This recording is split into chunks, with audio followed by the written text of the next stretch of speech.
Hé Henri, tes chaussures de sécurité là!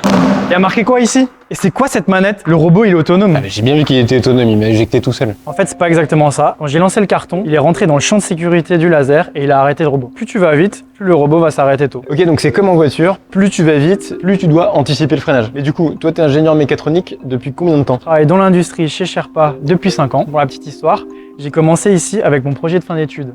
Donc ça c'est le premier proto du robot. Exactement. Ça a bien avancé en 5 ans, j'imagine que t'es pas le seul à travailler dessus. C'est un travail d'équipe. Mon métier, c'est de concevoir des robots pour répondre aux besoins des clients. Je travaille pas mal avec les techniciens de bureau d'études qui font notamment la CAO et qui conçoivent le robot. Ok, mais tout ça c'est la partie mécanique, mais tu m'as dit que les robots étaient autonomes.